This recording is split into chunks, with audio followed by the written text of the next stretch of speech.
Have you ever found yourself looking at your messy house and thinking, where do I start? I know exactly what that's like. 3 years ago, I was that person who lived in chaos, trying to balance 3 children, a husband, a dog and a house that seemed to have a life of its own, and it wasn't a very organized life if you know what I mean. Every day it was the same story. I woke up determined to put everything in order, but ended up just putting out fires here and there. I'd wash the overflowing dishes in the sink, pick up the toys scattered around the living room when someone said they were coming to visit, and desperately try to do some basic tidying up at the end of the day, always exhausted and frustrated. But everything changed when I discovered the power of a well-structured cleaning schedule. No, I'm not talking about those complicated spreadsheets you see on Pinterest and never manage to follow. I'm talking about a real system that works for real people, with real lives and homes that are truly lived in. Do you know that wonderful feeling of entering a clean and organized environment? That peace that comes over you when everything is in its place? Well, today I experience this on a daily basis, and the best part is that I don't kill myself working, I don't spend all day cleaning, and I don't stop living life with my family. I'm going to share with you the method that has revolutionized my domestic routine and brought peace to my home. I remember as if it were today when I started implementing this system. It was an ordinary Monday. I was completely overwhelmed with the accumulated household chores from the weekend, when I decided that something needed to change. The first thing I learned is that we need to stop trying to do everything at once. That's right, that heavy weekend cleaning that leaves us exhausted is not the solution. In fact, it's part of the problem. When we try to do everything in one day, we end up so tired that we neglect maintenance during the week, and the cycle starts all over again. The secret lies in dividing up the tasks intelligently and realistically. For example, on Mondays I only focus on the bathrooms. Doesn't sound like much? But think about it, when you devote your undivided attention to one area, you're able to do a much more thorough and long-lasting job. What's more, psychologically, it's much easier to tackle a specific task than a whole messy house. My neighbor Anna always asks me how I manage to keep everything in order with 3 small children. The answer is simple: family involvement and well-established routines. Each member of the family has their own responsibilities. Even my 5-year-old son helps by putting his toys away. And no, it wasn't easy to implement at first, but today it's as natural as brushing your teeth. One of the most important discoveries I made on this journey was understanding that keeping an organized home doesn't mean having a perfect home. Those pictures in decorating magazines? They're not real. A real house has signs of life, it has moments of mess, it has days that are more chaotic than others. The important thing is to have a system that helps you regain control quickly. I remember when I had my friends over for an afternoon coffee last week. They were amazed at how organized the house was, even with all the children running around. The secret? It wasn't a crazy last-minute clean. It was simply following my daily cleaning schedule, which allows me to keep everything under control without going crazy. Let's start by talking about the basis of my entire system, the non-negotiable daily tasks. These are the little things we do every day, without exception, that prevent work from piling up. In my house, for example, making the bed as soon as I wake up is the law. It may seem like a simple thing, but this one action completely changes the energy in the room and motivates me to keep everything else organized. Another crucial point is the 15 minutes of tidying up before bed. That's right, just 15 minutes. It's amazing how much we can do in such a short space of time when we put our minds to it. In that time, I collect forgotten glasses, organize the sofa cushions, put away out-of-place objects, and do a quick sweep of the house. When I wake up the next day, I don't find the mess that used to discourage me early on. But let's get down to what really matters: how I structured my weekly calendar. After a lot of trial and error, I discovered that dividing the house into zones is the most efficient way of keeping everything in order. It's like putting together a jigsaw puzzle. Each piece has its own time to fit together. On Mondays, as I've already mentioned, I take care of the bathrooms. Tuesdays are dedicated to the bedrooms. Wednesdays are for the kitchen. Thursdays are for the living room and living areas. And Fridays I reserve for extra chores or areas that need special attention that week. A funny story happened when I started this system. My eldest daughter, aged 12, complained every time it was cleaning day. So I turned the task into a challenge. Whoever managed to organize their space in the most creative and efficient way would win a special privilege at the weekend. Didn't it work? Today she even gives me organizational tips. Something I've learned over time is the importance of having the right products and materials for each task. It doesn't have to be anything expensive or sophisticated. In fact, I've found that basic products like baking soda and vinegar solve most cleaning problems. I keep a cleaning caddy on each floor of the house with all the necessary items.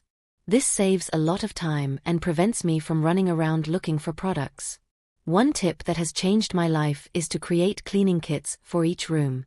For example, in the bathroom kit, as well as the basic products, I keep specific cloths for each surface, a spare toilet brush and even a spray bottle with a mixture of water and alcohol for quick sanitizing during the week.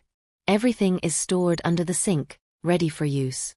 Another valuable discovery was understanding that not every day needs to be a heavy cleaning day. Sometimes basic maintenance is enough. For example, on bedroom Tuesdays, if I notice that the windows are still clean from the previous week, I focus on other areas that need more attention. It's important to be flexible and adapt the schedule to the real needs of the house. I remember when my friend Carla came over for an afternoon and was amazed at how I managed to keep everything in order even with such a busy routine. She works away all day and found it impossible to implement a system like this. I showed her how to adapt the calendar to her reality, dividing up some tasks for the weekend and focusing on daily maintenance on weekdays.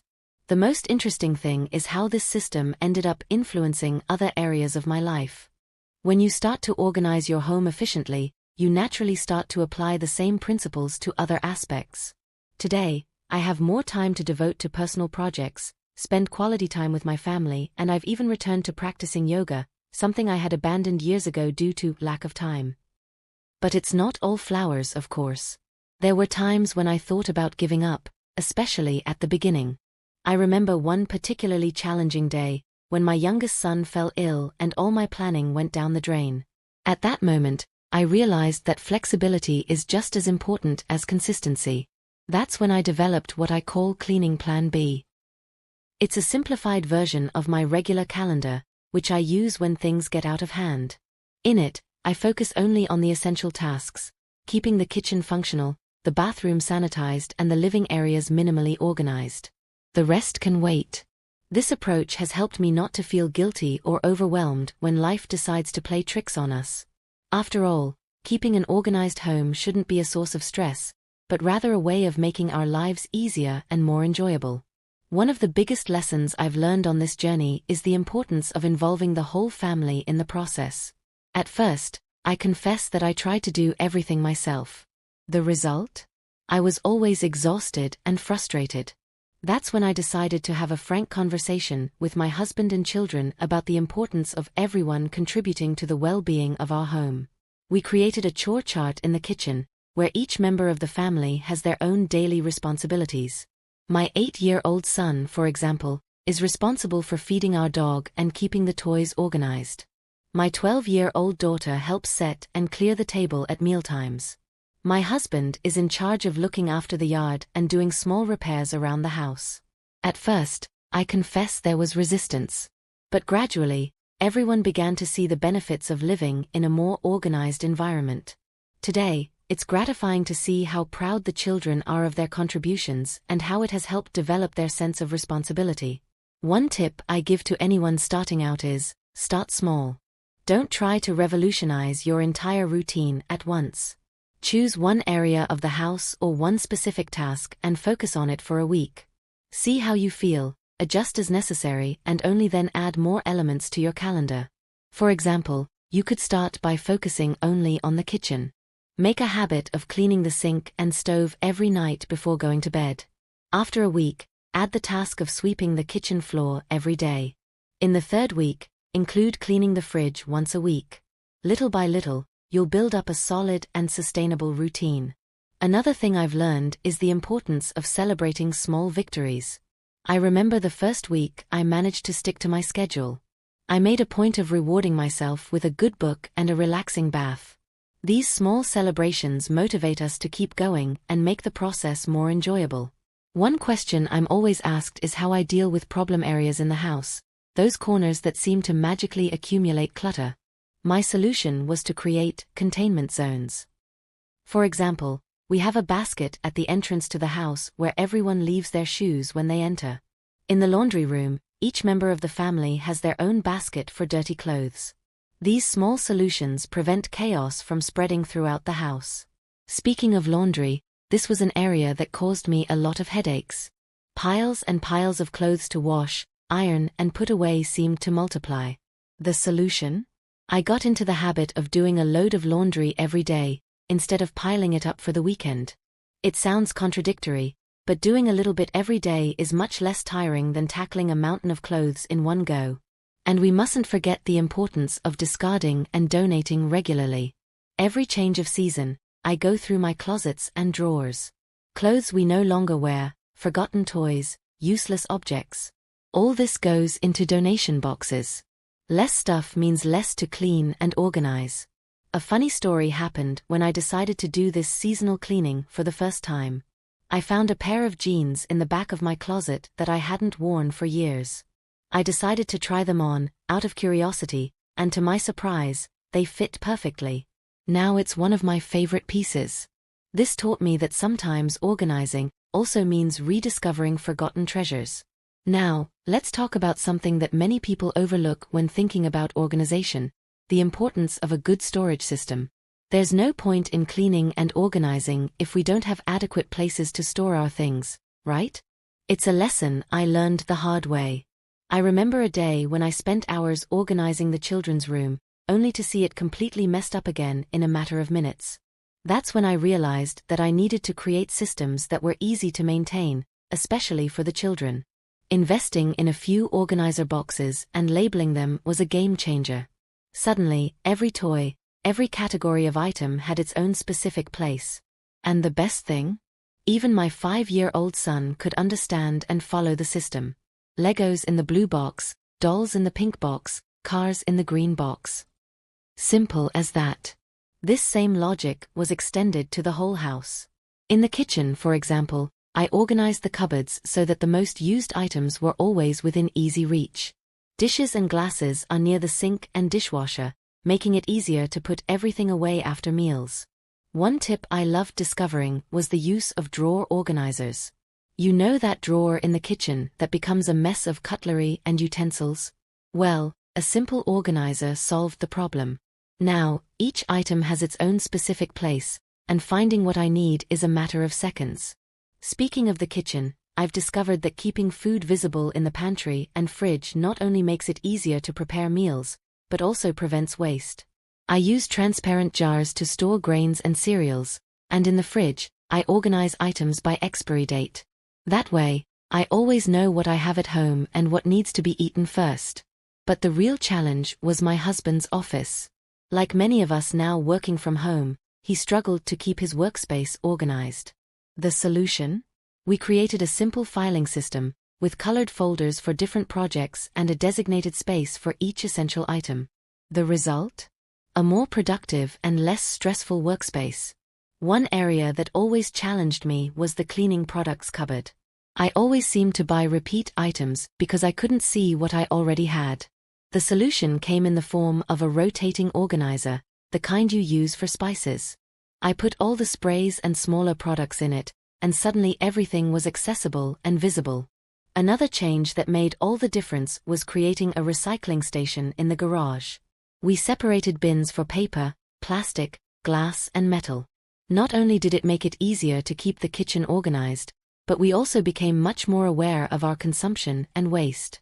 A funny story happened when I decided to organize our medicine cabinet. I found medicines that had been expired for years. It was an oops moment, but also an opportunity to create a better system. I now keep a list of the medicines we have, with their expiry dates, and review it every 6 months. Speaking of periodic reviews, this is another fundamental part of my cleaning schedule. Every 3 months, I dedicate a weekend to an audit of the house. I go through cupboards, drawers, and storage spaces. It's amazing how things can accumulate even when we think we're being organized. During one of these audits, I discovered that we had no less than 12 cell phone chargers scattered around the house, most of which didn't even work anymore. It was a wake-up call to pay more attention to the electronic items and cables that we tend to accumulate. One area that many people neglect is document organization. I created a simple system, a folder for each family member, plus folders for bills, taxes, health, and important documents. Everything stays in a file box, easy to access when needed. I digitize what I can to reduce paper, but I keep physical copies of essential documents. And let's not forget beauty products and toiletries. The bathroom can quickly become a mess of creams, makeup, and hair products.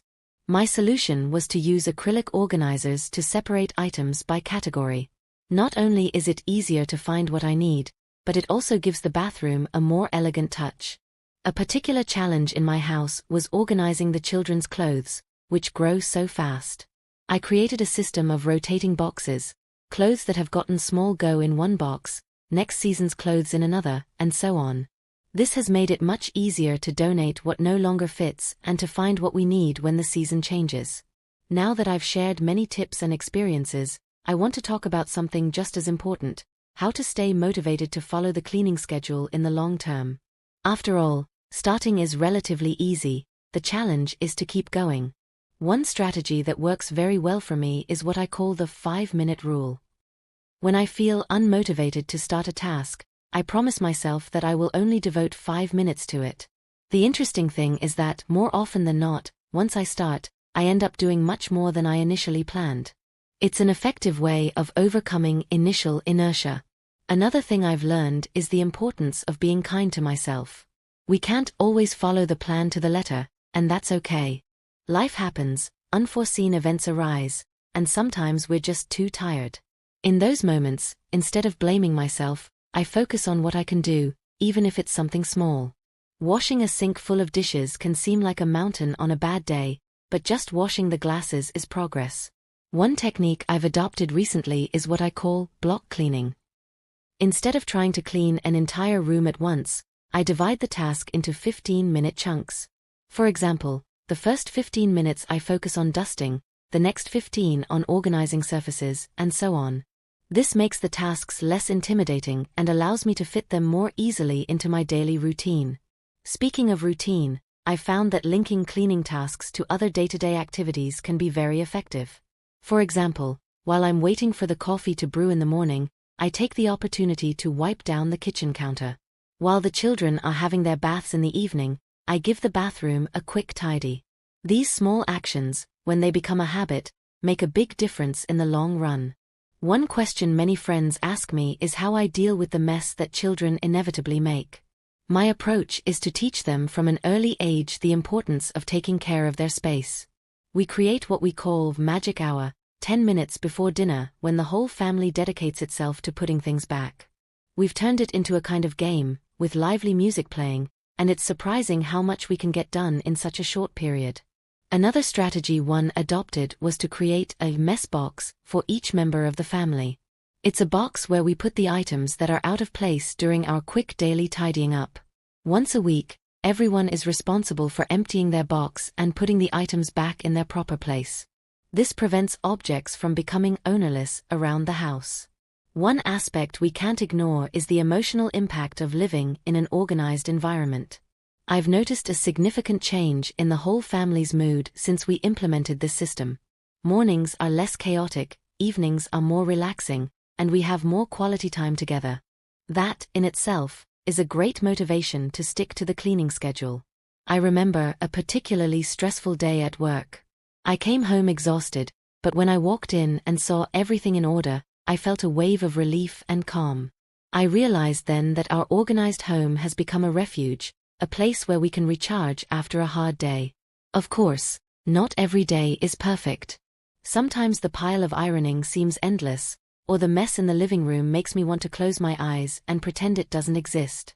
In those moments, I take a deep breath and remind myself that progress is more important than perfection. One final tip I'd like to share is the importance of celebrating successes, no matter how small. Did you manage to keep the kitchen sink clean for a whole week? That deserves a celebration. Sometimes I take a photo of the newly organized room and share it with my friends. It's a way of recognizing my own efforts and keeping me motivated.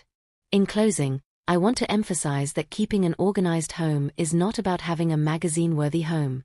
It's about creating an environment that makes us feel good, that makes our routine easier, and that allows us to enjoy life more and spend less time dealing with clutter. My cleaning schedule has evolved a lot since I started, and I'm sure it will continue to evolve as our needs change. If you're thinking of implementing a similar system, my advice is, start slowly, be patient with yourself, and remember that every little step counts. Over time, you'll find the rhythm that works for you and your family. I hope my experiences and tips can inspire you to create a more organized and harmonious home. Remember, the goal is not perfection, but an environment that supports us and makes us happy. After all, our home should be our safe haven, not a source of stress. What techniques do you use to keep your home in order? Do you have any special tips you'd like to share? I'd love to hear about your experiences and maybe learn something new to add to my own cleaning schedule. After all, this organizing journey is ongoing, and we're always learning from each other.